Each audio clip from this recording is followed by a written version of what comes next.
दौर था बचपन का जब हमारे घर के ऊपर से कभी हवाई जहाज या हेलीकॉप्टर गुजरता था तो मेरी नजरें जो है आसमान से नीचे नहीं आती थी।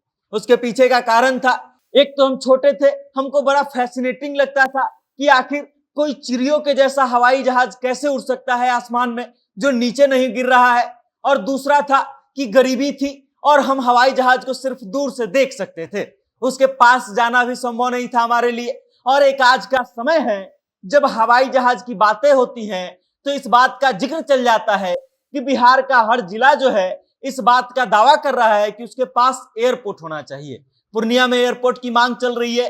सारण के सांसद राजू प्रताप रूढ़ी कई बार इस बात का जिक्र कर चुके हैं कि सारण में एयरपोर्ट होना चाहिए। गोपालगंज में हवाई अड्डे की बात की जाती है और लगभग हर जिले से ये खबरें आती हैं कि वहां के सांसद महोदय या फिर वहां के स्थानीय विधायक महोदय इस बात की मांग कर रहे हैं कि उनके जिले में एयरपोर्ट होना चाहिए। अब बिहार सरकार ने भागलपुर वासियों को एक सौगात दे दिया है और इस सौगात में हवाई जहाज दे दिया है। मतलब ये कि भागलपुर में अब हवाई अड्डा बनेगा और वहां से प्लेन उड़ेगी। मतलब वो लोग जो कभी नीचे बैठ करके आसमान में देखा करते थे हवाई जहाज को उड़ते, भागलपुर के वो लोग अब हवाई जहाज में बैठकर भागलपुर से सफर कर पाएंगे, क्योंकि भागलपुर में अभी तक हवाई अड्डों का संचालन नहीं होता था।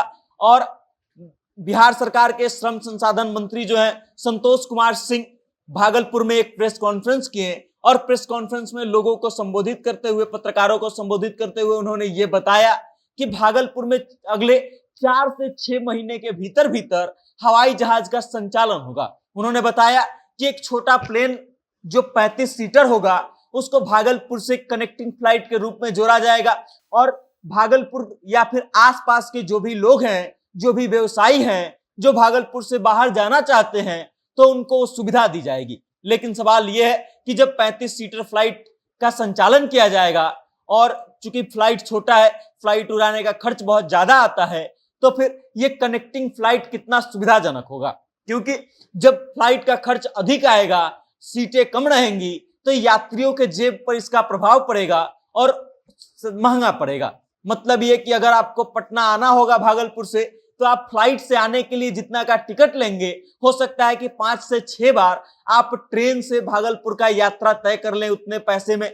लेकिन एक सुविधा ये मिलेगी कि आपको ट्रेन में जितना समय लगेगा उसके आधे से भी कम समय में आप भागलपुर से पटना फ्लाइट के माध्यम से पहुंच जाएंगे। अब जो व्यक्ति इस चीज को अफोर्ड कर सकता है वो तो इसका लाभ उठाएगा, लेकिन बाकी लोगों के लिए भागलपुर में जो है एयरपोर्ट की सुविधा जल्दी आएगी, इस बात का भी दावा मंत्री संतोष कुमार सिंह ने किया है।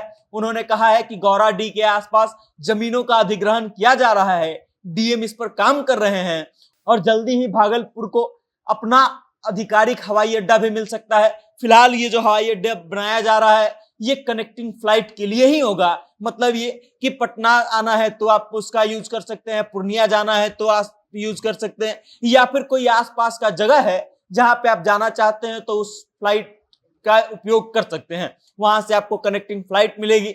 अब दूसरी सबसे बड़ी चीज ये है कि जिस हवाई अड्डे पर ये प्लेन उड़ाया जाएगा वो हवाई अड्डा पुराना है और उसके रनवे का रखरखाव जो है अब ठीक ढंग से किया जा रहा है, उसको दुरुस्त किया जा रहा है। क्योंकि संतोष कुमार सिंह ने इस बात का दावा कर दिया है कि 4 से 6 महीने के भीतर भीतर कनेक्टिंग फ्लाइट की सुविधा भागलपुर से शुरू हो जाएगी। अब ये इससे यात्रियों को कितना लाभ होगा, भागलपुर के लोगों को कितना लाभ पहुंचेगा, ये तो वक्त बताएगा। लेकिन इससे जुड़ी जो भी अपडेट आएंगी हम आप तक लाते रहेंगे। तब तक आप हमारे साथ बने रहिए और देखते रहिए जनता जंक्शन। बहुत बहुत धन्यवाद।